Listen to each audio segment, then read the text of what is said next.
الحمد لله نحمده ونستعينه ونستغفره ونؤمن به ونتوكل عليه ونعوذ بالله من شرور أنفسنا ومن سيئات أعمالنا من يهده الله فلا مضل له ومن يضلله فلا هادي له وأشهد أن لا إله إلا الله وحده لا شريك له وأشهد أن محمدا عبده ورسوله فقد قال الله تبارك وتعالى في القرآن المجيد والفرقان الحميد أعوذ بالله السميع العليم من الشيطان الرجيم بسم الله الرحمن الرحيم سبحان الذي أسرى بعبده ليلا من المسجد الحرام إلى المسجد الأقصى الذي باركنا حوله لنريه من آياتنا إنه هو السميع البصير.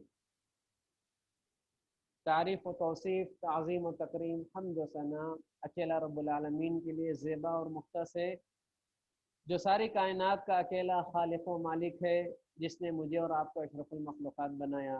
اللہ رب العالمین کی ذات ہر قسم کے عیب سے، ہر قسم کے نقص سے پاک ہے، جس کا نہ کوئی خاندان ہے، جس کی نہ کوئی نسل ہے۔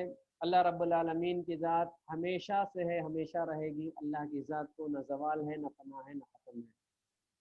درود و سلام میرے اور آپ کے آقا پیارے نبی جناب محمد الرسول اللہ صلی اللہ علیہ وسلم پر، آپ کے آل و اصحاب پر، جن کی محنتوں کے بدولت یہ دین ہم تک مکمل طریقے سے بغیر کسی کمی اور زیادتی کے پہنچا۔ حاضرین،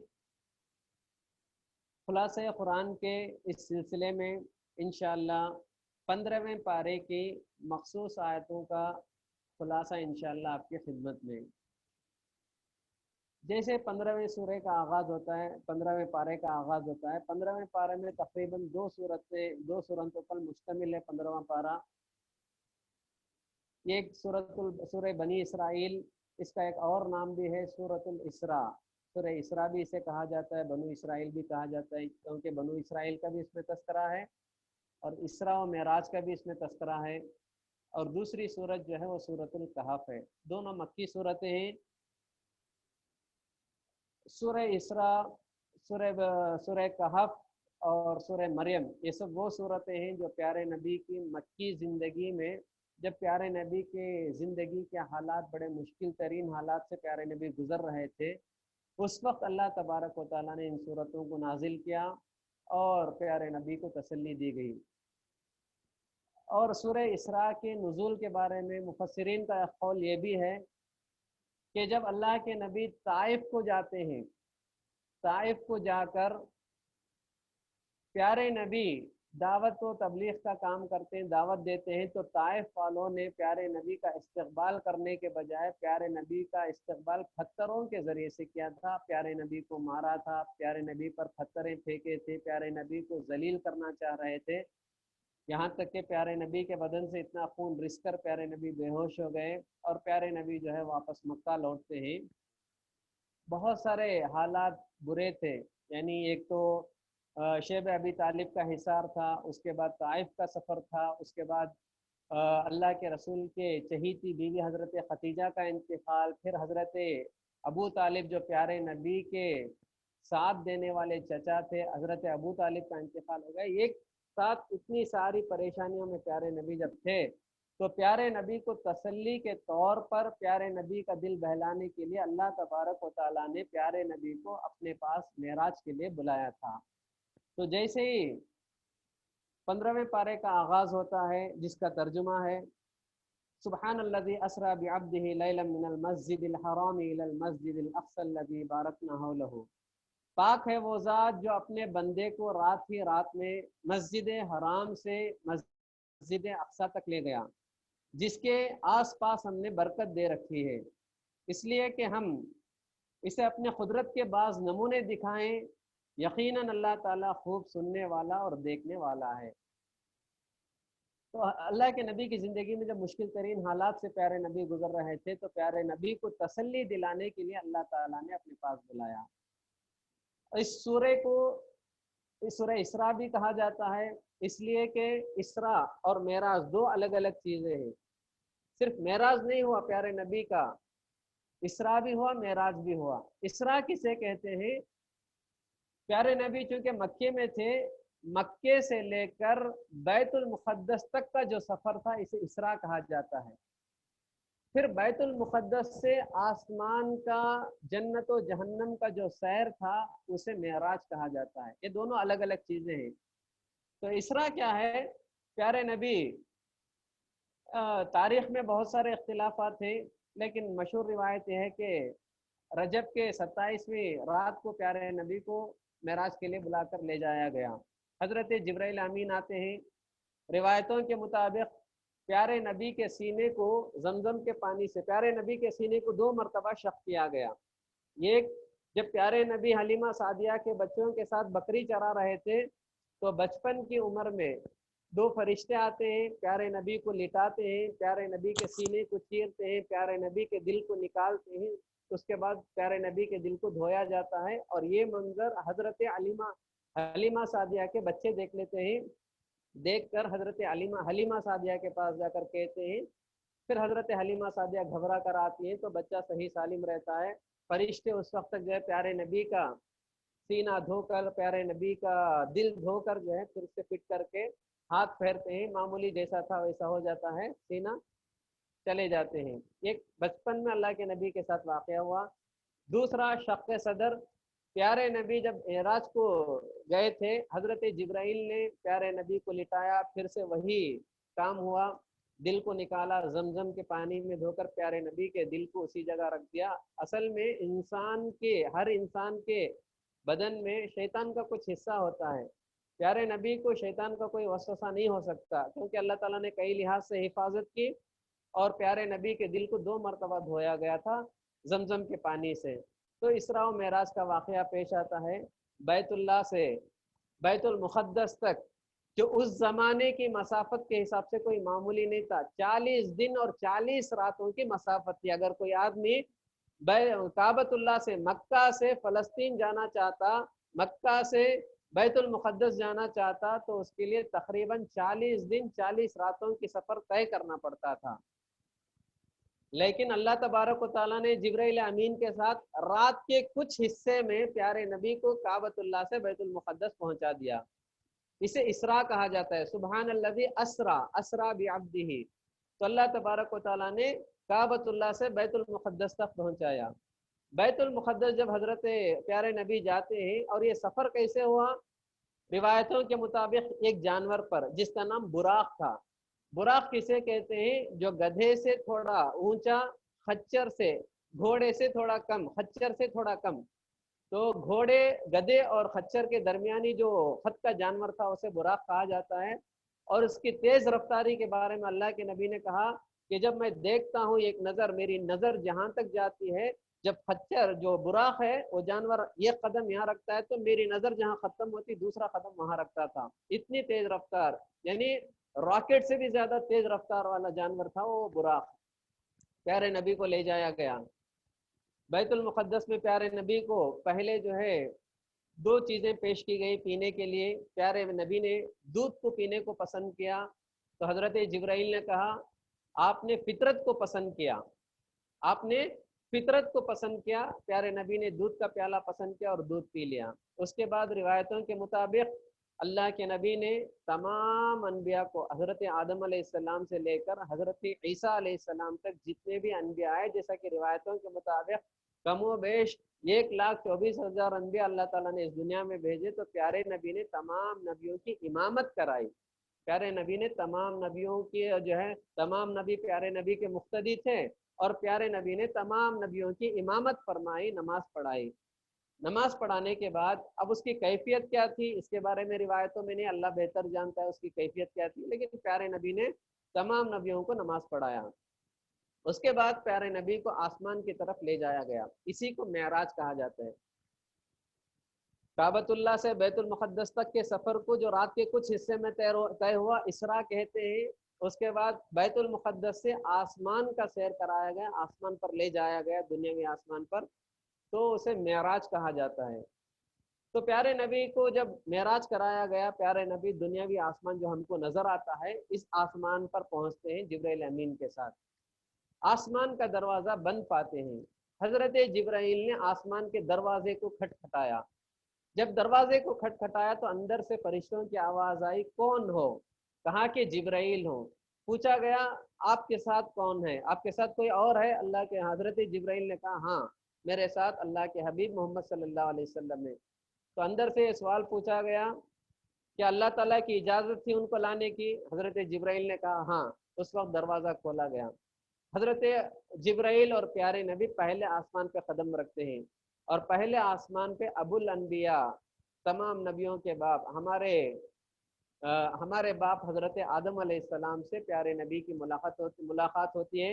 हजरत आदम अलैहिस्सलाम प्यारे नबी का वेलकम करते हैं, जो है बात होती है।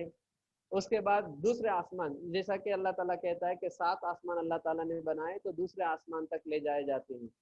दूसरे आसमान का दरवाजा भी बंद रहता है, हजरत जिब्राइल दरवाजा खटखटाते हैं, वही सवाल और जवाब होता है। जब दूसरे आसमान का दरवाजा खुलता है तो प्यारे नबी 2 नबियों से मुलाकात करते हैं, एक हजरत ईसा अलैहिस्सलाम, एक हजरत याहया अलैहिस्सलाम। वो दोनों नबी अल्लाह के नबी को इस्तकबाल करते हैं, वेलकम करते हैं, बात होती है। फिर तीसरे आसमान पर पहुंचते हैं, तीसरे आसमान का दरवाजा भी बंद होता है। तो देखिए कितना टाइट सिक्योरिटी है। तो आसमान को जाने के लिए जो है दरवाजे बंद होते हैं, और जो है तीसरे आसमान पर भी वही सवाल और जवाब होते हैं। तीसरे आसमान का दरवाजा जब खोला जाता है तो प्यारे नबी की मुलाकात हजरत यूसुफ अलैहिस्सलाम से मुलाकात होती है। हजरत यूसुफ अलैहिस्सलाम भी प्यारे नबी का इस्तकबाल करते हैं, मिलते हैं। प्यारे नबी हजरत यूसुफ अलैहिस्सलाम को देखते हैं, उनकी खूबसूरती को देखते हैं।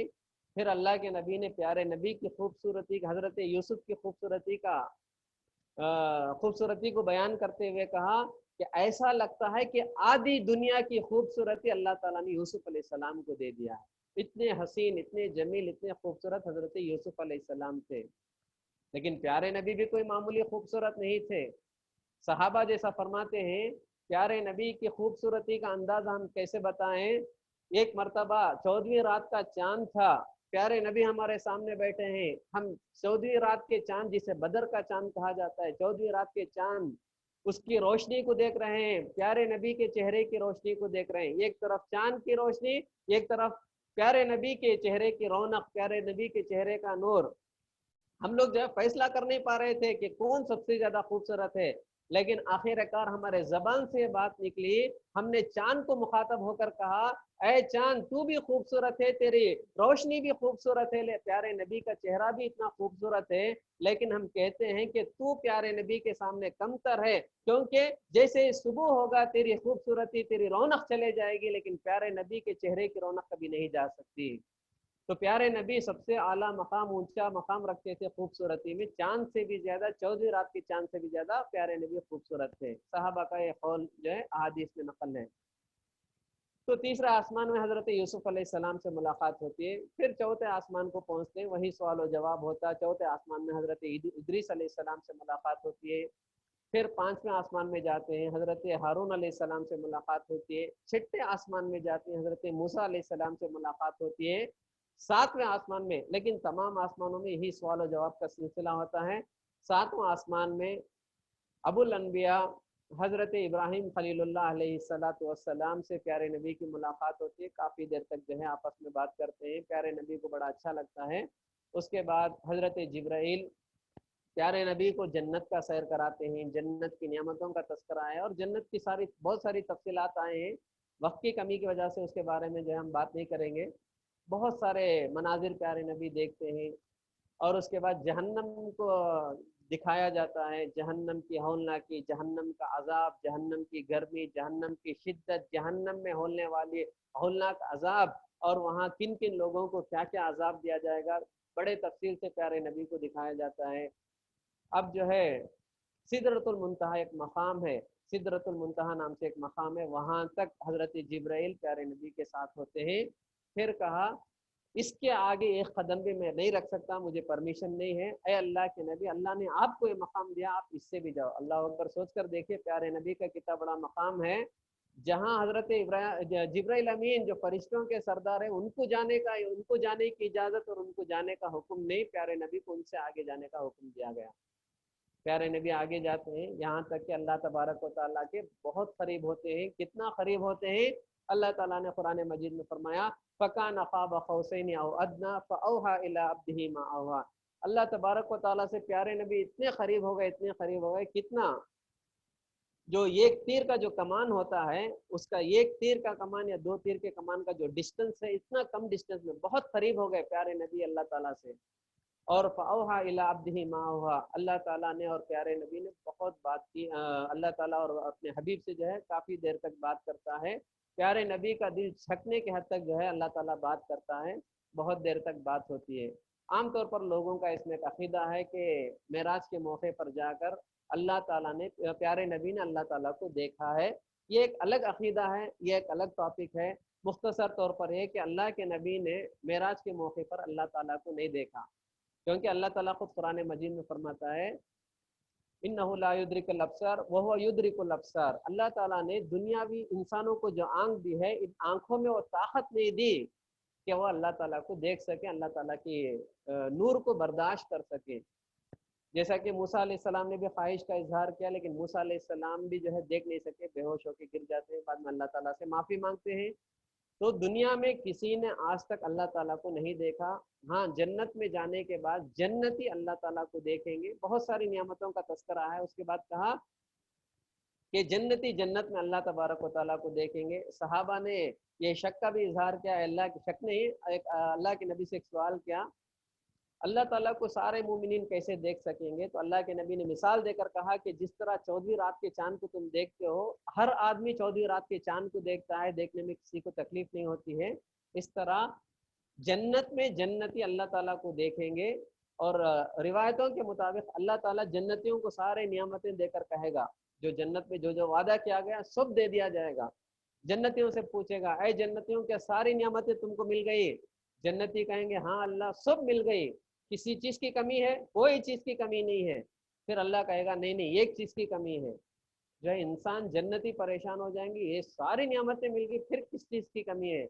उस वक्त अल्लाह तबारक व तआला अपने नेक बंदों को अपना दीदार कराएगा, अपना दीदार कराएगा। अल्लाह अल्लाह के नबी ने फरमाया, जब जन्नती अल्लाह ताला को, अल्लाह का दीदार कर लेंगे, अल्लाह ताला को देख लेंगे, तो जन्नत की सारी नियामतें उनको बेकार नजर आएंगी। अल्लाह जन्नती ये चाहेंगे कि हर वक्त अल्लाह ही को देखते रहें, अल्लाह ताला का नूर को देखते रहें, अल्लाह ताला की खूबसूरती को देखते रहें। तो अहादीस में बात आई, तो अल्लाह के नबी ने जो है अल्लाह ताला से बातचीत की। बातचीत करने के बाद अल्लाह तबारक व तआला ने प्यारे नबी को तोहफे में 50 वक्त की नमाजें दिया। प्यारे नबी जो है बड़े खुशी खुशी वो तोहफा लेकर आ रहे थे। जब छठे आसमान में हज़रत मूसा अलैहिस्सलाम से मुलाकात होती है, तो मूसा अलैहिस्सलाम ने पूछा कि अल्लाह ने आपको तोहफे में क्या दिया? अल्लाह के नबी ने कहा कि 50 वक्त की नमाजें अल्लाह ताला ने तोहफे में दिया। तो हज़रत मूसा ने कहा कि मैं अपनी कौम को आजमाया हूँ, आपकी कौम वो काम जो है वो पूरा नहीं करेगी, जाओ अल्लाह से तखफीफ करके आओ, कम करके आओ। अल्लाह के नबी जाते हैं, 5 वक्त की नमाज कम होती है, तो इस तरह जाते आते जाते हज़रत मूसा हर बार कहते हैं कि ये आपकी उम्मत नहीं करेगी, ये आपकी उम्मत नहीं करेगी। इस तरह होते होते 5 वक्त की नमाज, 5 वक्त की नमाज कम करते करते जो है आखिरकार 5 वक्त की नमाजों पर आ गए। अल्लाह ने कहा कि 5 वक्त की नमाज आपकी उम्मत पर फर्ज है। जब 5 वक्त की तोहफा लेकर हजरत मूसा के पास आए, तो मूसा अलैहिस्सलाम ने कहा कि मैं अच्छी तरह अपनी उम्मत को आजमाया हूँ, आपकी उम्मत भी पूरा नहीं करेगी। लेकिन अल्लाह के नबी ने कहा कि मुझे शर्म आती है अल्लाह ताला के पास बार बार जाके कम करने में। फिर अल्लाह के नबी ने कहा कि मुझे अपनी उम्मत पर भरोसा है कि मेरी उम्मत 5 वक्त की नमाज पढ़ेगी। आज जो भी इंसान, जो भी मुसलमान दिन में 5 वक्त की नमाज नहीं पढ़ता है, गोया कि वो प्यारे नबी के भरोसे को तोड़ रहा है, प्यारे नबी के भरोसे को तोड़ रहा है। तो इसलिए हम में से हर आदमी कोशिश करे कि नमाज बहुत बड़ी इबादत, इसी को इसीलिए कहा जाता है नमाज मिअराजुल मोमिन है। मिअराजुल मोमिन क्या? जितने भी हुक्म आए, हज का हुक्म रहे, रोजे का हुक्म रहे, या ज़कात का हुक्म रहे, दीगर इबादतों का हुक्म रहे, आसमान से जमीन पर आते थे, अल्लाह ताला जो है फरिश्ते के जरिए से हुक्म नाजिल करता था। लेकिन नमाज एक ऐसी इबादत है जिसे अल्लाह ताला अपने पास बुलाकर प्यारे नबी को तोहफे पर दिया था। तो नमाज इतनी बड़ी इबादत है, आदमी लोगों को जो है नमाज का एहतमाम करना चाहिए, नमाज में सुस्ती और काहिली नहीं करना चाहिए। एक मोमिन और काफिर के दरमियान फर्क करने वाली चीज नमाज है। फिर अल्लाह के नबी जो है वापस उनको लाकर मक्के में छोड़ दिया जाता है।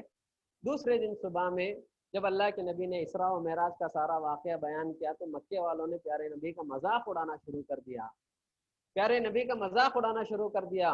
اس میں سے ایک بدبخت جو ہے حضرت ابو بکر کے پاس آتا ہے، آ کر کہتا ہے کہ اے ابو بکر تم یہ کہو، کیا تم اس کے بارے میں، اس شخص کے بارے میں تم کیا کہو گے جو کہتا ہے کہ ایک ہی رات میں وہ بیت المقدس تک جا کے آ گیا، آسمان کا سیر کر کے آیا، کیا تم اس پر بھروسہ کرو گے؟ حضرت ابو بکر کہا ہرگز نہیں بھروسہ کروں گا۔ تب اس نے کہا یہ کوئی اور نہیں کہہ رہے ہیں، یہ تمہارے دوست محمد کہہ رہے ہیں کہ ایک ہی رات میں وہ بیت المقدس گئے، ایک ہی رات میں وہ آسمان کا سفر طے کیے، اور جو ہے جا کر جنت و جہنم کا سیر کر کے آئے، ساری چیزیں جو ہے تمہارا دوست ہی کہہ رہا ہے۔ تو اس وقت حضرت ابو بکر نے پیارے نبی کی صداقت کرتے ہوئے کہا اگر میرا دوست، میرے ساتھی محمد، میرا رسول، میرا نبی اگر کہتا ہے تو میں آنکھ بن کر کے قبول کرتا ہوں کہ میرا نبی سچا ہے، میرا نبی جو کہتا ہے بالکل سچ ہے۔ اسی دن سے حضرت ابو بکر کا لقب صدیق بن گیا، صدیق سچ کہنے والا۔ تو پیارے نبی پر حضرت ابو بکر کو اتنا بھروسہ، اتنا یقین تھا۔ تو جو ہے الغرض معراج کا واقعہ جو اللہ تعالیٰ جو ہے سورہ اسراء کے ابتدائی آیتوں میں اسے ذکر کیا، ہمارے ذہن میں ایک بات ہونی چاہیے، ایک عقیدہ ہونا چاہیے۔ عام طور پر لوگ کہتے ہیں کہ پیارے نبی کو خواب میں جو ہے بیت المقدس لے جایا گیا، جنت و جہنم کا سیر کرایا گیا، نبیوں سے ملاقات کی، نبیوں کی امامت کی، خواب کا معاملہ ہے۔ ہم اہل سنت والجماعت کا اس بات پر عقیدہ ہے خواب میں نہیں ہوا، حقیقت میں پیارے نبی کو جو ہے بیداری کی حالت میں، جیسے ہم جاگ رہے ہیں بیداری کی حالت میں لے جایا گیا بیت المقدس، آسمان، جنت و جہنم، اللہ سے بات چیت، نماز کا تحفہ، بیداری کی حالت میں لے جایا گیا۔ پیارے نبی کو ان کے جسم اور روح کو لے جایا گیا، پیارے نبی کے جسم کو بھی لے جایا گیا، روح پیارے نبی کے روح کو بھی لے جائی گئی۔ تو عام طور پر لوگوں کا جو کہنا ہے کہ خواب میں لے جایا گیا، خواب میں لے جایا گیا، یہ صحیح نہیں ہے۔ پیارے نبی کو بیداری کی حالت میں جسم و جان کے ساتھ پیارے نبی کو لے جایا گیا۔ پیارے نبی رات کے کچھ حصے میں بیت المقدس تک بھی گئے، آسمان بھی گئے، جنت و جہنم کا سیر بھی کیا گیا، کرے پیارے نبی۔ اس کے بعد جو ہے اللہ تعالیٰ سے بات چیت کی، تحفہ لے کر آئے، یہ ساری چیزیں بیداری کی حالت میں بھی جسم و جان کے ساتھ پیارے نبی کا ہوا۔ یہ ہمارا عقیدہ ہے، یہ ہم تمام کو عقیدہ رکھنا چاہیے۔ اس کے بعد اللہ تبارک و تعالیٰ نے مسلمانوں کو کچھ احکامات دیے، ضروری احکامات۔ فرمایا وَقَضَىٰ رَبُّكَ أَلَّا تَعْبُدُوا إِلَّا إِيَّاهُ وَبِالْوَالِدَيْنِ إِحْسَانًا إِمَّا يَبْلُغَنَّ عِندَكَ الْكِبَرُ أَحَدُهُمَا أَوْ كِلَاهُمَا فَلَا تَقُل لَّهُمَا أُفٍّ وَلَا تَنْهَرْهُمَا وَقُل لَّهُمَا قَوْلًا كَرِيمًا وَاخْفِضْ لَهُمَا جَنَاحَ الذُّلِّ مِنَ الرَّحْمَةِ وَقُل رَّبِّ ارْحَمْهُمَا كَمَا رَبَّيَانِي صَغِيرًا۔ اس آیت پر غور کریے، اللہ نے اپنے بارے میں جب بات کیا وَقَضَىٰ رَبُّكَ أَلَّا تَعْبُدُوا إِيَّاهُ، اللہ تعالیٰ نے فیصلہ سنایا ہے کہ عبادت اللہ ہی کی ہونی چاہیے، سر اللہ ہی کے آگے جھکنا چاہیے، ہاتھ اللہ ہی کے آگے اٹھنا چاہیے، اللہ تبارک و تعالیٰ کے سوا کبھی کسی کے محتاج نہیں ہونا چاہیے، یہ بات بتائی گئی۔ اللہ کے بارے میں تو صرف اتنا، وَقَضَىٰ رَبُّكَ أَلَّا تَعْبُدُوا إِلَّا إِيَّاهُ، اتنا ہی اللہ کے بارے میں۔ شرک و توحید کی جو بات آتی ہے اتنے ہی، لیکن اللہ تعالیٰ کی عبادت کے بعد سب سے زیادہ حقدار جو اس دنیا میں رکھتے ہیں وہ حق ماں باپ کا حق ہے۔ اللہ نے کتنا بڑا گنایا ماں باپ کی جب بات آئی تو، وَقَضَىٰ رَبُّكَ أَلَّا تَعْبُدُوا إِلَّا إِيَّاهُ وَبِالْوَالِدَيْنِ إِحْسَانًا إِمَّا يَبْلُغَنَّ عِندَكَ الْكِبَرُ أَحَدُهُمَا أَوْ كِلَاهُمَا فَلَا تَقُل لَّهُمَا أُفٍّ وَلَا تَنْهَرْهُمَا۔ ماں باپ کے بارے میں اتنا کہتا ہے اللہ تعالیٰ، یعنی ماں باپ سب سے زیادہ حق رکھتے ہیں کہ ان کے ساتھ اچھا سلوک کیا جائے، ماں باپ کے ساتھ بلند آواز سے نہ بات کریں، ماں باپ کے ساتھ جھڑک کر بات نہ کریں، ماں باپ کو چڑ کر بات نہ کریں، یہاں تک کہ قرآن نے کہا وَلَا تَقُل لَّهُمَا أُفٍّ کہ ماں باپ کو اف تک نہیں کہنا چاہیے، بہت بڑا گناہ ہے، بہت بڑی نافرمانی ہے۔ پھر اللہ نے کہا کہ ماں باپ میں سے دونوں یا کوئی ایک بڑھاپے کی عمر کو پہنچ جاتے ہیں تو وہ بچے بن جاتے ہیں۔ جس طرح تم بچے تھے تو تمہارے ماں باپ نے تمہاری نخروں کو، تمہاری شرارتوں کو برداشت کیا، اسی طرح ماں باپ جب بڑھاپے کی عمر کو پہنچ جاتے ہیں تو اس کے بعد ماں باپ بھی بچے بن جاتے ہیں، ان کے اندر بھی شرارتیں آئیں گی، ان کے پاس بھی جو ہے زیادہ بات کرنے کا مزاج پایا جائے گا۔ جیسا انہوں نے تم کو بچپن میں صبر سے جو ہے تحمل سے تمہارا ساتھ دیا، بڑھاپے کی عمر میں جب وہ بچے ہو جاتے ہیں تو ہر بچوں کی ذمہ داری بنتی ہے کہ ماں باپ کے ساتھ اچھا سلوک کریں۔ اور کہا گیا वक़ुल रब्बिरहमहुमा कमा रब्बयानी सगीरा, हमेशा हमेशा अपने माँ बाप के लिए दुआ करते रहो, ऐ अल्लाह हमारे माँ बाप पर रहम फरमा जैसा कि उन्होंने बचपन में रहम करके हमको पाला है। हर दुआ जब भी हाथ उठेगी माँ बाप के हक में ज़रूर दुआ करना चाहिए। जिंदा हैं तो उनकी सेहत के लिए, उनकी आफियत के लिए, उनकी सलामती के लिए दुआ करना है। अगर वो इंतकाल कर गए हैं तो उनकी मग़फ़िरत के लिए, उनकी नजात के लिए, उनकी आखिरत की कामयाबी के लिए हर औलाद दुआ करना चाहिए। आज औलाद माँ बाप के साथ जब जिंदा होते हैं तब भी अच्छा सलूक नहीं करती, जब मर जाते हैं तब भी जो है उनको भूल जाती है। ये औलाद बेकार है। ववलदुन सालिहुन यदउ लह, बेहतरीन औलाद, नेक और साले औलाद छोड़कर अगर कोई माँ बाप जाते हैं तो वो सदक़े जारिया है। जब भी हाथ उठेगा अल्लाह ताला से अपने लिए, अपने बीवी बच्चों के लिए मांगते हुए उनके उसी वक्त उनके माँ बाप की भी याद आनी चाहिए। माँ बाप की मग़फ़िरत के लिए, जो जिंदा हैं तो उनकी सलामती के लिए दुआ करना ये अच्छी औलाद की अलामत है। और अल्लाह के नबी ने माँ बाप की बड़ी बातें बताई कि माँ बाप का कितना बड़ा मकाम है। माँ बाप में माँ ज़्यादा हक़ रखती है, क्योंकि अल्लाह ताला ने कहा माँ बाप में से अल्लाह ने माँ को ज़्यादा मकाम दिया है बनिस्बत बाप के। एक सहाबी आके पूछते हैं अल्लाह के नबी, मेरे हुस्न सलूक का ज्यादा हकदार कौन है? तो अल्लाह के नबी ने फरमाया कि तेरी माँ। इस तरह वो सहाबी जब बार बार सवाल करते हैं तो 3 मरतबा अल्लाह के नबी ने कहा कि तेरी माँ, तेरी माँ, तेरी माँ ज्यादा हकदार रखती है कि उसके साथ अच्छा हुस्न सलूक करें।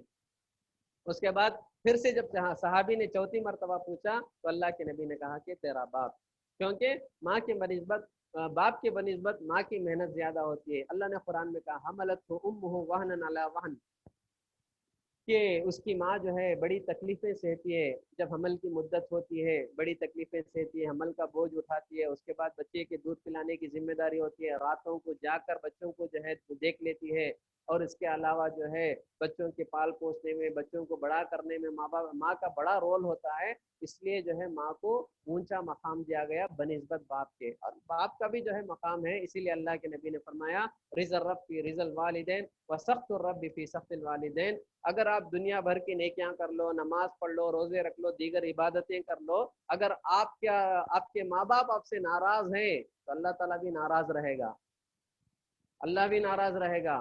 वहीं पर अगर अल्लाह ताला की इबादतों के साथ माँ बाप को भी खुश कर लो, माँ बाप की खुशी में रब की खुशी है। रिजल रब फी रिजल वालिदैन, रब की खुशी किसमें है? माँ बाप को खुश करोगे तुम्हारा रब खुश होगा, माँ बाप को नाराज करोगे तुम्हारा रब नाराज होगा। और माँ बाप का ऐसा हक है, खुसूसन माँ का हक ऐसा है कि आदमी जो है जिंदगी भर उस हक को अदा करना चाहे हक अदा नहीं होगा। एक सहाबी प्यारे नबी के पास आते हैं, आकर कहते हैं अल्लाह के नबी, हज का सफर कोई मामूली सफर नहीं है। हज करना, मैंने अपनी वालिदा को अपने कंधे में बिठाकर, अपने शोल्डर में बिठाकर पूरा हज के अरकान अदा किया। खुद का हज करना खुद मुश्किल काम है, तो माँ को उठा लेकर, माँ को अपने कंधे पे बिठा लेकर पूरा हज करना कोई मामूली काम नहीं था, बहुत बड़ी नेकी। सहाबी आकर कहते हैं अल्लाह के नबी, मैंने अपनी माँ को कंधे पे बिठाकर पूरे हज के अरकान अदा किए। फिर पूछते हैं अल्लाह के नबी, क्या मैंने अपनी माँ का हक अदा कर लिया? मेरी माँ का हक क्या मैं अदा कर दिया? अल्लाह के नबी ने मुस्कुराया, मुस्कुराकर कहा कि ऐ नादान, तेरी माँ ने तुझे जन्म देते वक्त जो आह करके कहा होगा, जितने आह कहे होंगे उनमें से उसने जो एक मर्तबा आह कहा होगा, उस एक आह का भी तूने हक अदा नहीं किया। अल्लाह अकबर। सोच कर देखिए माँ का कितना बड़ा मकाम है, बाप का कितना बड़ा मकाम है। लेकिन हम हैं आज की दुनिया की, अगर हम बात करें मुख्तसर तौर पर, ये बात कहना भी मैं मुनासिब समझूंगा, आज की जो दुनिया है माँ बाप के साथ जो बदतमीजी होती है, माँ बाप के साथ जो बदसलूकी होती है, माँ बाप को जो तने तन्हा छोड़कर औलाद चली जाती है, ये दिलों को रुला देने वाली बात है, तकलीफ पहुंचाने वाली बात है। अल्लाह ने अगर किसी को माँ बाप दिए हैं, बहुत बड़ी नियामत है, उस नियामत की कदर करो। हर किस्मत वाले को जो है माँ बाप जिंदगी में नहीं मिलते। औलाद चाहती है कि माँ बाप के साथ अच्छा सलूक करे, लेकिन होता क्या है कि उनके साथ उनकी मर्जी के मुताबिक नहीं होता। उनके माँ बाप जो है उनके नादानी में, उनके बचपने में या उनके जो है लड़कपन में ही माँ बाप चल बसते हैं। लेकिन जिन जिन लोगों को अल्लाह ताला माँ बाप दे देता है, बहुत बड़ी किस्मत है, उसकी कदर करनी चाहिए। ये कोई मामूली नियामत अल्लाह ताला ने आपको नहीं दिया है, माँ बाप के साथ अच्छा सलूक करना। लेकिन आज का ज़माना देखते हैं, जो केसेस हम देखते हैं, जो हालात हम लोगों का देखते हैं, दिल रोता है। جو اولاد ماں باپ کی قدر نہیں کرتی اللہ تعالیٰ ان کو ماں باپ جو ہے سلامتی سے رکھتا ہے. جو اولاد ترستی ہے ماں باپ کے لیے، ہوتا کیا اللہ کی حکمت بھی ایک عجیب حکمت ہوتی ہے. اللہ کی حکمت ہوتی ہے، جو اولاد ترستی ہے ان کو ماں باپ نہیں ہوتے. اسی طرح جو لوگ اولاد کی قدر نہیں کرتے اللہ اولاد پہ اولاد دیتا ہے. جو لوگ اولاد کے لیے ترستے ہیں اللہ تعالیٰ جو ہے انہیں اولاد سے محروم رکھتا ہے. یہ بھی ایک آزمائش ہے، اس میں بھی اللہ تعالیٰ کی حکمت ہے. اللہ تعالیٰ کے فیصلے پر ہم کو راضی ہونا چاہیے. تو ہم دیکھتے ہیں کیا ماں باپ جو ہے بڑی آرزو سے بڑی ارمان سے اولاد کو پالتی ہیں، اس امید کے ساتھ کہ یہ ہمارے لیے اسٹ ہے. جب بڑھاپے کی عمر کو پہنچیں گے تو یہ اولاد ہماری قدر کرے گی، ہماری دیکھ بھال کرے گی. ہوتا کیا ہے، شادی ہوتی ہے، چند دن کیا گزرتے ہیں، آنے والی بہو، آنے والی بیوی کیا ہے ماں باپ کے خلاف کان دھرتی ہے، بہن بھائیوں کے خلاف کان دھرتی ہے، اس کے خلاف جو ہے اکساتی ہے. آخر کار جو ہے الگ الگ جو ہے خاندان بکھر جاتے ہیں، خاندان کا شیرازہ بکھر جاتا ہے، سب الگ ہو جاتے ہیں. اللہ حفاظت کریں. جو بھی ایسا کرتے ہیں ان لوگوں کو سوچنا چاہیے کہ یہ بھی عورت ہی ہے، اس کے پیٹ میں بھی آگے چل کر اولاد ہوں گی، تو اس کے ساتھ اس کے گھر آنے والی اولاد ایسا سلوک کرے گی تو کیا ہوگا. آدمی کو بہت ساری چیزیں جو اس بارے میں غور کرنا چاہیے. اور اسی طرح ہم دیکھ سکتے ہیں بہت سارے واقعات پیش آتے ہیں. عورت کا ایک ہی مائنڈ سیٹ ہوتا ہے، کیا میرا شوہر مجھے ہونا، مجھے جو ہے شوہر کے ماں باپ نہیں چاہیے، شوہر کے بہن بھائی نہیں چاہیے، شوہر کے خاندان والے نہیں چاہیے. سوچنا چاہیے کیا شوہر تنہا اس دنیا میں آ گیا، کیا شوہر آسمان سے ٹپک گیا. شوہر کے جو ہے ماں باپ تھے تبھی تو شوہر آیا. تو شوہر کی بہنیں، شوہر کے بھائی، شوہر کا خاندان، آدمی کو جو ہے تمام چیزوں، سب سے پہلی چیز کیا، صبر کا جذبہ ہونا چاہیے. قربانی دینے کا عورتوں میں جذبہ ہونا چاہیے. قربانی دیں گے، صبر کریں گے. کیونکہ شوہر اگر آپ کے اپنے ماں بہنوں کے ساتھ خوش رہتا ہے تو اس کی خوشی میں عورت صحیح معنوں میں اگر اس کی فرما بردار بیوی ہے تو اس کے ساتھ خوش رہنا چاہیے. اللہ کے نبی نے فرمایا کہ شوہر کا کتنا بڑا مقام ہے. سجدہ کرنے کا اسلام میں کسی کو اجازت نہیں، اگر اجازت ہوتی تو میں بیوی کو حکم دیتا کہ وہ شوہر کو سجدہ کرے. تو شوہر کی خوشی میں بیوی جو ہے خوش رہنا چاہیے. تو شوہر اگر اس کے ماں بہنوں سے ان کے گھر والوں کے ساتھ مل کر خوش رہتا ہے تو اس کو اس کی خوشی میں خوش رہ کر اپنی کچھ جو ہے قربانیاں دینا ہے، کچھ جو ہے اپنے جذبات کو، اپنے صبر و تحمل کا جذبہ اپنے اندر پیدا کرنا، یہ اہم چیز ہے. آدمی یہ کرے گا کہ جو ہے سب کو کوئی مجھے نہیں چاہیے، کوئی مجھے، ہاں یہ الگ بات ہے کہ اسلام میں ساس کی خدمت کرنا، بہو کی خدمت کا جو ہے نڑن کی خدمت کرنا، دیوروں کی دیکھ بھال کرنا آپ پر واجب نہیں ہے. لیکن اسلام نے یہ بھی سکھایا ہے کہ لیس منا من لم یرحم صغیرنا ولم یؤخر کبیرنا. اللہ کے نبی نے فرمایا جو ہمارے بڑوں کی عزت نہیں کرتے، جو ہمارے چھوٹوں پر شفقت نہیں کرتے، وہ ہم میں سے نہیں ہیں. تو جو ہے صرف عورتوں کا یہ ماننا ہوتا ہے کہ مجھے شادی ہو گئی، میرا شوہر ہے کہ مجھے چاہیے. ارے کبھی سوچنا چاہیے کہ خاندان سے توڑ کر، رشتہ داروں سے ٹوٹ کر اکیلے جا کے کیا کریں گے. آپ جیئیں گے آپ کی خوشی میں، آپ کو خوشی ملے گی، آپ کی خوشی میں بھی چار آدمی کی ضرورت ہے. آپ مریں گے تو مرتے وقت چار آدمی کی ضرورت ہے، بیمار پڑیں گے تو آپ کو دیکھنے کے لیے چار آدمی کی ضرورت پڑے گی نا. تو ایسے میں جو ہے خاندانوں کو توڑنا، خاندانوں کو بکھیرنا، یہ بہت غلط چیز ہے. کیونکہ عام طور پر عورتوں میں یہ مسئلہ ہوتا ہے کہ ان کے اندر قربانی، اثار و قربانی کا جذبہ نہیں ہوتا. تو یہ ذہن بنانا چاہیے، اسلامی ذہن. اگر آپ اپنے بچوں کو گھر میں یہ ماحول، دینی ماحول بنائیں گے، یہ حالات کبھی نہیں آئیں گے. جیسے میرے ماں باپ، میرے سگے ماں باپ میرے زیادہ جو ہے حسن سلوک کے حقدار ہیں، اسی طرح میرے شوہر کے ماں باپ بھی میرے حسن سلوک کے حقدار ہیں. اللہ کے نبی نے کیا کیا، جب شادی ہوتی ہے تو کہا کہ آج تک تیرے ایک ماں باپ تھے، آج کے بعد تیرے دو ماں باپ ہیں. ساس سسر کو بھی ماں باپ کا مقام اللہ کے نبی نے دیا. تو آدمی کو اس طرف، عورتوں کو خصوصاً اس پر دھیان دینا چاہیے. اسی طرح بعض مقامات پر ہم کیا دیکھتے ہیں، کچھ عورتوں کو یہ بھی دیکھتے ہیں کہ جیسے ساس بنتی ہے آنے والی بہو کو نوکرانی کے طور پر سلوک کرتی ہے. یہ بھی غلط ہے. کبھی سوچو کہ آپ بھی کبھی بہو تھے، آپ کے ساتھ آپ کی ساس آپ کے ساتھ ایسا نوکرانیوں کا سلوک کرتی تو آپ کو کیسے لگتا. یہ بھی ایک ناانصافی ہے جو عورتوں میں پایا جاتا ہے. اسی طرح آپ دیکھ سکتے ہیں بعض مقامات پر کیا ہے، عورتیں اپنی بچیوں کے لیے دعا کرتے ہیں کہ میری بچی کے لیے اچھا داماد ملے، اچھا سسرال ملے، وہ جا کر خوشحال زندگی جیے. واقعی جو ہے اچھی زندگی ملتی ہے تو خوش ہو جاتے ہیں. لیکن وہی جب دوسرے کی بیٹی ہمارے گھر میں بہو بن کر آتی ہے تو نوکرانی جیسا اس کے ساتھ سلوک کرتے ہیں، اس کے ساتھ ناانصافی کرتے ہیں، اس کے ساتھ ظلم کرتے ہیں. تو کبھی یہ سوچ کر دیکھیے کہ جو بہو آئی ہے وہ بھی کسی گھر کی بیٹی ہی تو ہے. उसे भी जो है जीने का हक है, उसे भी जो है जिंदगी गुजारने का हक है। हम क्या करते हैं, औरतें क्या करते हैं कि अपनी बेटी के लिए अच्छी जिंदगी के बारे में सोचते हैं, दूसरे की बेटी जब आती है तो उसके साथ नौकरानी का सलूक करते हैं, ये भी एक नाइंसाफी हुई। और हमारे औरतों में एक मसला, एक मिजाज ये भी पाया जाता है, क्या करते हैं जब बेटियों को शादी करते हैं तो दुआ करते हैं, बड़े तारीफें भी करते हैं लोगों के पास कि मेरी बेटी फलां घर में जो है बहू बनकर गई, मेरा दामाद मेरी बेटी का इतना देखभाल करता है, इतना ख्याल करता है, उसकी जरूरत पूरी करता है, मेरा दामाद बड़ा हीरा है, मेरा दामाद बड़ा हीरा है। वही जब दूसरे घर की बेटी इस घर में बहू बनकर आती है, इसका बेटा थोड़ा अपनी बहू की तरफ देख लेता है, थोड़ा जो है बहू के लिए वक्त दे देता है, थोड़ा जो है बहू के साथ जिंदगी जो है खुशी से गुजारता है, तो फौरन सास वाली कहती है क्या है, जोरू का गुलाम बन गया, जोरू का गुलाम बन गया। ये हमारे औरतों में जो है इस तरह का मिजाज पाया जाता है। जब इसकी बेटी को इसका दामाद जब देख लेता है तो हीरा दामाद, वही दूसरे की बेटी को इसका बेटा देख लेता है तो जोरू का गुलाम।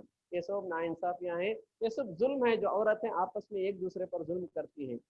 और हकीकत क्या मैं आपको बताऊं, मालूम है, हकीकत यही है कि आज हमारे मुआशरे में जो सास बहू नड़न भावस की जो परेशानियां चलते हैं, इन सब के पीछे फिल्म इंडस्ट्री है, फिल्म इंडस्ट्री।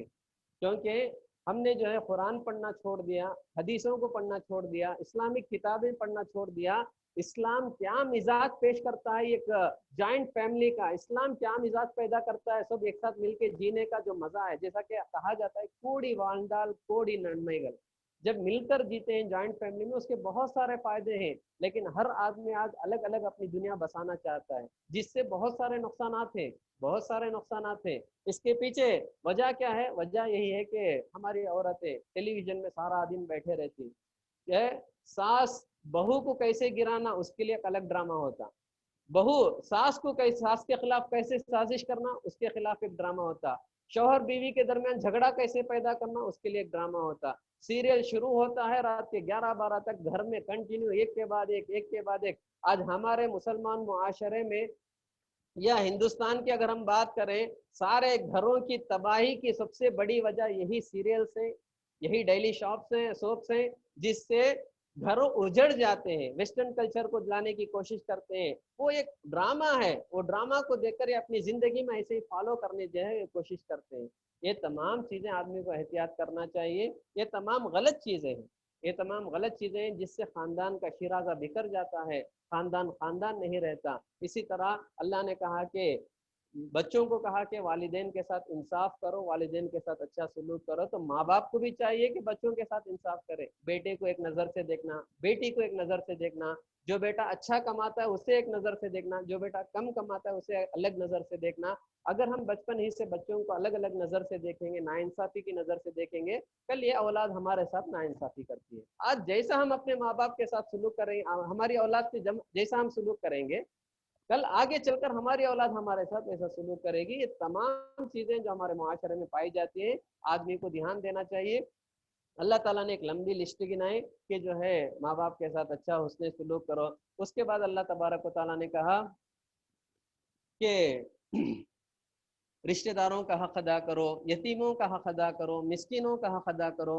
इसी तरह अल्लाह ने कहा कि फजूल खर्ची ना करो, ज़रूरत से ज़्यादा खर्च ना करो, क्योंकि जो लोग ज़रूरत से ज़्यादा खर्च करते हैं वो हकीकत में इन्नल मुबद्दिरीन कानू इख्वान शयातीन, वो शयातीन के भाई हैं। फिर अल्लाह ने ये भी कहा जहाँ ज़रूरत से ज़्यादा खर्च नहीं करना वहीं पर कंजूसी भी नहीं करना, जहाँ खर्च करना है वहाँ ज़रूर उतना खर्च करना है। अल्लाह तबारक व तआला ने ये भी कहा कि कंजूसी की वजह से जो है पूरा खानदान, पूरे कौमों की बर्बादी जो है कंजूसी में होती है, कंजूसी नहीं करना चाहिए।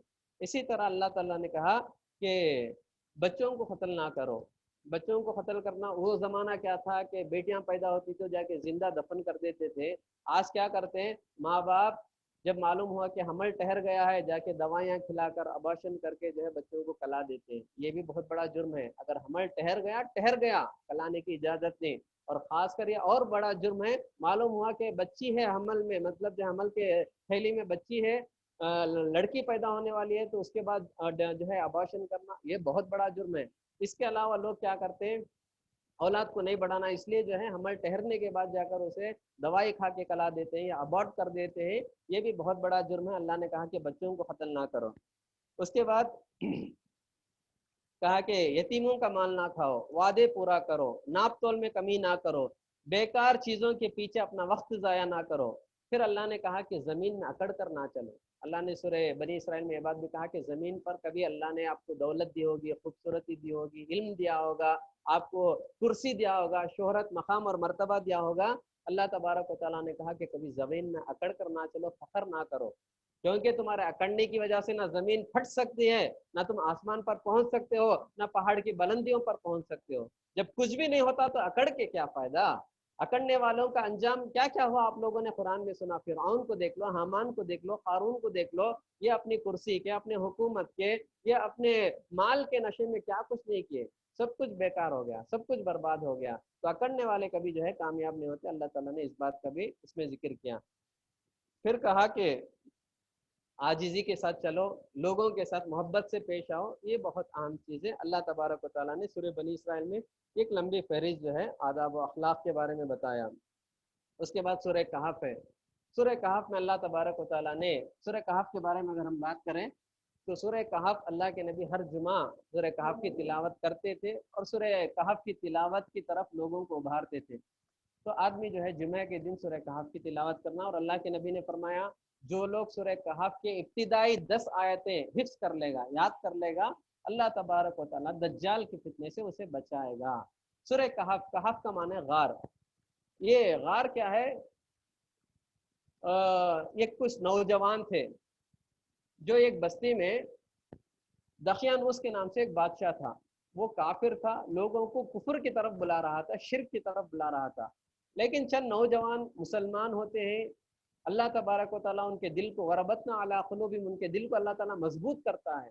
اس کے بعد کیا کرتے ہیں؟ اپنے ایمان کو بچانے کے لیے وہ بستی چھوڑ کر باہر نکلتے ہیں۔ باہر جب سفر کر رہے تھے تو ایک پہاڑ آتا ہے، پہاڑ میں جا کر ان کے ساتھ ایک کتا بھی ہوتا ہے، پہاڑ میں جا کر تھوڑا آرام کرتے ہیں، اللہ تعالیٰ ان کو نیند دے دیتا ہے۔ تقریباً 309 سال اللہ نے قرآن میں کہا سورہ کہف میں، 309 سال جو ہے وہ غار میں سو جاتے ہیں، اور ان کا کتا بھی وہاں پر بیٹھا ہوتا ہے، کتے کو بھی اللہ نیند طاری کر دیتا ہے۔ تو اللہ نے تفصیل سے اس کا واقعہ بیان کیا، اور اس کے بعد 309 سال کے بعد اللہ نے ان کو جگایا۔ جگانے کے بعد ان کو بھوک لگتی ہے، ان میں سے ایک آدمی جو ہے پیسے لے کر کھانے کی چیزیں خریدنے کے لیے جب بستی کو جاتا ہے تو بستی کا پورا ماحول بدلا ہوا تھا، اور سکے بدل گئے تھے، حکومت بدل گئی تھی، اور مسلمانوں کی حکومت چل رہی تھی اس بستی میں۔ تو ان لوگوں کو جب معلوم ہوا تو وہ لوگ تمام غار کے پاس آتے ہیں، اور جتنے لوگ تھے ان لوگوں کے ساتھ بات چیت کرتے ہیں، بادشاہ ان کی عزت کرتا ہے۔ کچھ ہی دنوں میں ان کا انتقال ہوتا ہے، تو بستی والے جو ہے جہاں وہ لوگ رہتے تھے وہاں ایک مسجد بنانے کا پلان کرتے ہیں۔ اللہ نے سورہ کہف میں ان کا ذکر کیا۔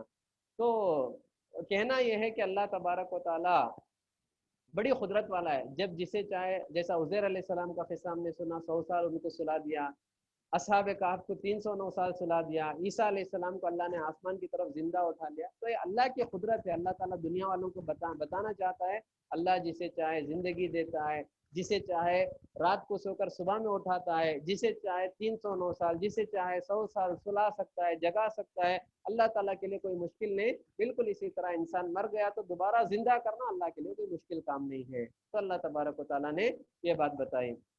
اس کے بعد سورہ کہف میں اللہ تعالیٰ نے 2 مثالیں بیان کی، اسی پر اپنی بات ختم کروں گا۔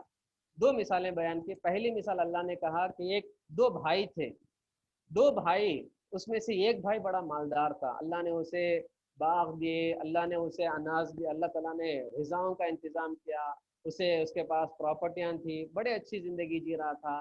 ایک بھائی تھا جس کے پاس کچھ بھی نہیں تھا، وہ ہمیشہ اپنے غریب بھائی کو دیکھ کر مذاق اڑاتا تھا، مذاق اڑاتا تھا۔ تو اللہ نے کہا کہ ایک دن وہ اپنے باغ میں داخل ہوا، باغ کی خوبصورتی کو دیکھ کر داخل ہوا، ماشاء اللہ نہیں کہا، ماشاء اللہ کے بغیر داخل ہوا تو ہوا کیا؟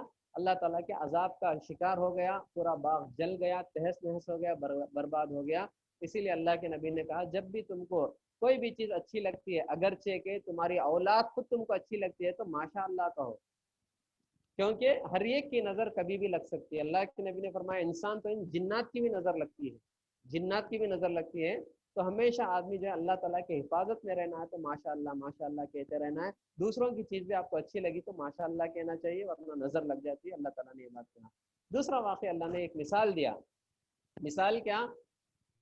کہ جو بھی کھیتی ہے، اللہ نے کہا کہ مردہ زمین ہوتی ہے، آسمان سے بارش برساتا ہے، مردہ زمین کو زندہ کرتا ہے، کھیتی کھیتی لہلہا اٹھتی ہے، پھر ایک وقت آتا ہے کہ کھیتی بنجر ہو جاتی ہے۔ اللہ نے مثال دے کر انسانوں کو کہا کہ انسان کی زندگی بھی ایسی ہے، انسان کچھ بھی نہیں ہوتا ہے، پانی کے خطرے سے اللہ نے اسے وجود بخشا، 50 60 70 سال زندگی گزارتا ہے، اس کے بعد پھر سے وہ ختم ہو جاتا ہے۔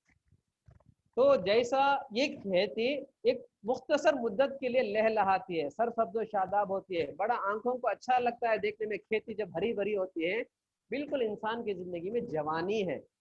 یعنی مثال کے طور پر ایک آدمی 60 سال کی عمر جیتا ہے تو شروع کے 20 سال بچپن اور لڑکپن میں نادانی میں گزر جاتے ہیں، باقی 20 سال سے لے کر 40 سال تک کی جو مدت ہوتی ہے اس میں کیا آدمی کو ذرا میچورنس آتا ہے، آدمی جو ہے اچھی زندگی جیتا ہے۔ اس کے بعد 40 سال جیسے ہوتا ہے اس کے بعد بیماریاں آتی ہیں، بڑھاپا آتا ہے، کمزوری آتی ہے۔ تو اللہ نے کہا کہ بیچ میں جو 20 سال کی زندگی ہے، ہرا بھرا کھیتی کی زندگی ہے، سرسبز و شاداب کھیتی کی زندگی ہے، تو اس زندگی میں تم اچھی عبادت کر لو، اللہ سے قریب ہو جاؤ، جوانی کے نشے میں گناہ نہ کرو، جوانی کے نشے میں غلطیاں نہ کرو، کیونکہ عام طور پر لوگوں کا خیال کیا ہوتا ہے، جوانی دیوانی ہے، جو چاہے مستی کر لو، بڑھاپے میں جا کر جو ہے ہم توبہ کر لیں گے۔ اللہ کہتا ہے کہ ایسا نہیں ہے، اللہ کی جب پکڑ آتی ہے تو کوئی بس نہیں سکتا۔ تو جوانی کی عمر میں تم عبادت کر لو گے تو اللہ کے نبی نے کہا کہ حشر کے میدان میں کوئی سایہ نہ ہوگا، تپتی ہوئی دھوپ ہوگی، اس وقت 7 لوگوں کو اللہ تعالیٰ اپنے عرش کے سائے میں جگہ دے گا، ان میں سے ایک وہ نوجوان جو اپنی جوانی اللہ کی عبادت میں گزارتا تھا۔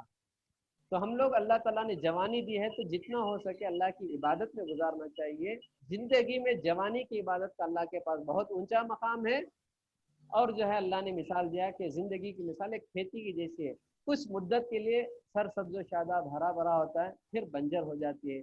اسی طرح انسان کی زندگی جوانی کے بعد بڑھاپے آئے گی، موت آئے گی، اس کے بعد اللہ کے پاس ہی جانا ہے۔ تو جو ہے آدمی اپنے ذہن میں اس بات کو رکھ کر جتنا ہو سکے اچھے سے اچھا عبادت کر کے اللہ سے قریب ہونے کی کوشش کرو، جنت پانے کی کوشش کرو۔ اللہ تعالیٰ نے اس بات کا تذکرہ کیا۔ اللہ تبارک و تعالیٰ سے دعا ہے کہ اللہ تبارک و تعالیٰ ہمیں کہنے اور سننے سے زیادہ عمل کی توفیق عطا فرمائے، جب تک زندہ رکھے دین اسلام پر ہمیں قائم رکھے، جب موت دے تو اللہ ایمان کی حالت میں کلمے کی موت عطا فرمائے، دنیا بھر کے مسلمانوں کی جان و مال عزت و آبرو کی اللہ تعالیٰ حفاظت فرمائے، مسلمانوں کا پہلا قبلہ بیت المقدس کو اللہ پھر سے مسلمانوں کو واپس لوٹائیں۔ اللہ تبارک و تعالی ہمارے روزوں کو، تراویح کو، رمضان کی عبادتوں کو زیادہ سے زیادہ قبول کر کے زیادہ سے زیادہ اجر عطا فرمائیں۔ آمین وآخر دعوانا الحمد للہ رب العالمین۔ السلام علیکم ورحمۃ اللہ وبرکاتہ۔ ماشاء اللہ، الحمد للہ شیخ